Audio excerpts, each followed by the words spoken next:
Há momentos nos textos antigos em que nada acontece, nenhuma palavra nova surge, nenhuma ação é descrita, nenhuma revelação é anunciada. E ainda assim, algo está prestes a mudar. Esse espaço silencioso, esse intervalo quase invisível, é conhecido nas leituras simbólicas como o limiar. O limiar não é um lugar físico, não é um evento, não é um símbolo explícito. Ele é o antes, antes da travessia, antes da queda, antes da revelação, antes da escolha. O limiar é o ponto exato em que o texto desacelera e obriga o leitor a parar. Porque nos textos antigos, quando tudo fica quieto demais, não é o fim da narrativa, é preparação. Hoje nós fomos treinados a desconfiar do que não acontece. Se nada muda, achamos que nada importa. Mas para os escritores antigos, era exatamente o oposto. O que não acontece carrega mais peso do que aquilo que já foi revelado. O limiar é o espaço onde o texto se recusa a conduzir você. Ele não empurra, não explica, não orienta, ele apenas espera.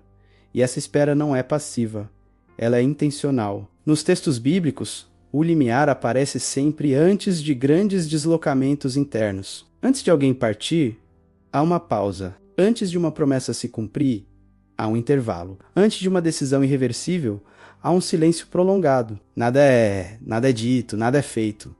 E ainda assim, tudo já começou a mudar. O limiar existe porque nem toda transformação pode ser narrada. Algumas precisam ser sentidas. Por isso, o texto cria esse espaço suspenso, esse território intermediário onde o leitor já não é quem era, mas ainda não se tornou o que será. O limiar é desconfortável porque ele não oferece garantias.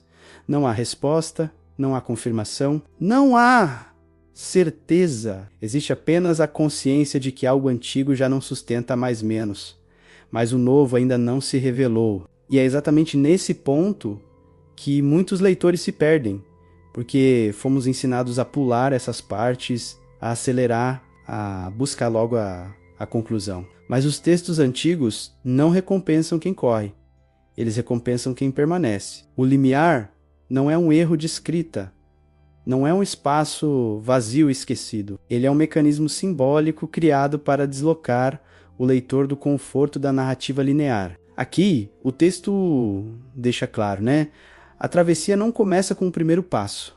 Ela começa com a hesitação, e reconhecer o limiar é reconhecer que nem todo avanço se parece com o movimento. Às vezes, um maior deslocamento acontece quando nada parece acontecer. Há um momento na vida em que nada parece avançar. As coisas não pioram de forma clara, mas também não melhoram. Não há crise evidente, mas também não há movimento. Esse estado costuma ser interpretado como fracasso, como atraso, como erro de percurso. Mas os textos antigos olhavam para esse momento de forma completamente diferente. Eles chamavam isso de limiar. O limiar não é paralisia, é suspensão. É quando o que sustentava você até aqui já não sustenta mais menos, mas o próximo passo ainda não se apresenta. Por isso dói, por isso incomoda, por isso gera ansiedade, porque o limiar retira o apoio conhecido sem oferecer o novo imediatamente. Na vida real, o limiar aparece como estagnação. Você sente que algo precisa mudar, mas não sabe exatamente o que. Sente que continuar como está não é mais possível, mas avançar também parece impossível. Os textos antigos sabiam que esse momento não pode ser apressado. Eles não oferecem atalhos. Não entregam respostas rápidas, eles criam espaço. O limiar é esse espaço desconfortável onde a antiga identidade começa a ruir, mas a nova ainda não foi formada. É o momento em que o texto não diz o que fazer, porque qualquer instrução direta interromperia o processo. No limiar, a função do texto não é guiar, é conter o leitor, conter a ansiedade, conter a pressa. É por isso que tantas pessoas abandonam a leitura simbólica justamente aqui, porque o limiar exige algo raro, permanecer sem garantias. Ele não recompensa a ação imediata, não valida impulsos, não confirma decisões. Ele apenas mantém o leitor presente, e presença, para os textos antigos, era mais importante do que movimento. Quando você atravessa o limiar rápido demais, a transformação não se sustenta. Quando você tenta pular essa etapa, o texto perde profundidade.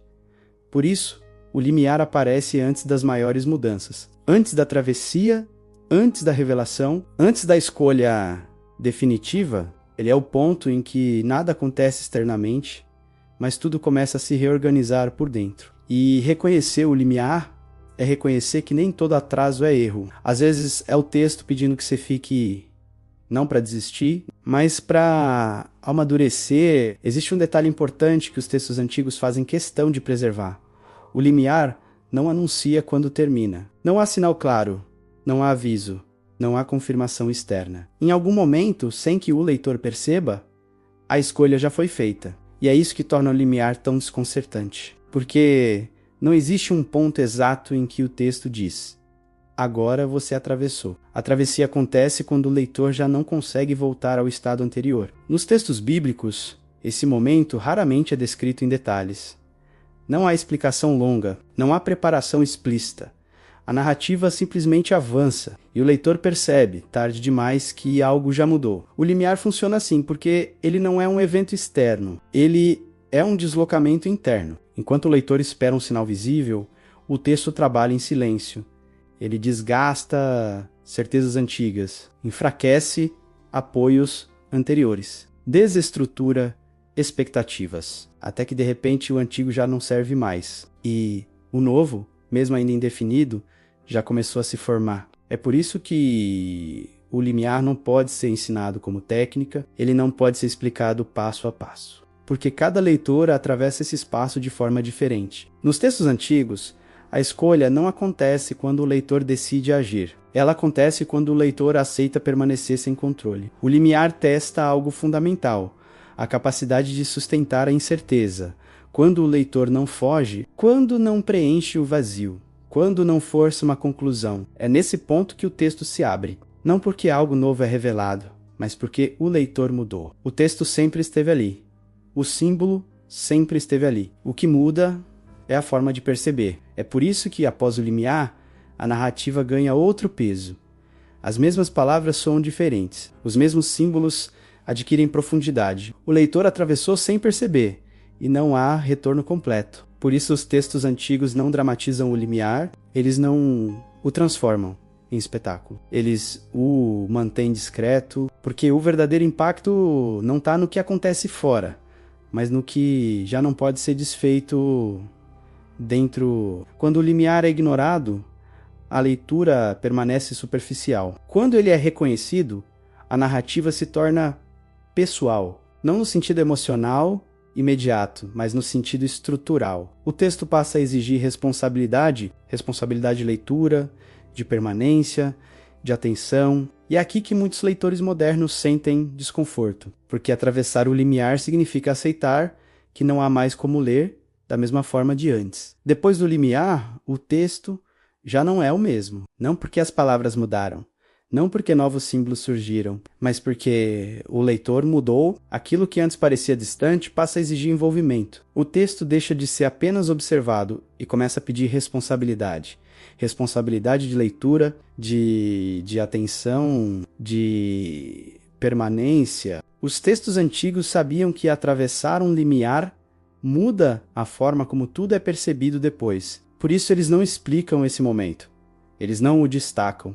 Eles não o celebram, eles simplesmente seguem e o leitor percebe em silêncio que já não pode voltar à forma antiga de ler. Esse é o verdadeiro efeito do limiar. Ele não transforma o texto, ele transforma quem lê. E a partir desse ponto, cada símbolo carrega mais peso, cada ausência se torna mais evidente, cada silêncio ganha profundidade. Este canal existe para isso, para observar aquilo que quase ninguém percebe, para ler com tempo o que foi escrito, para não ser consumido com pressa. Se você deseja aprofundar essa leitura simbólica, com calma e continuidade, existe um material construído com a mesma proposta deste canal. O link está na descrição. E agora que você atravessou o limiar, o próximo símbolo é inevitável. No próximo vídeo, vamos observar o limite. Quando o texto não apenas sugere, mas estabelece até onde o sentido pode ir.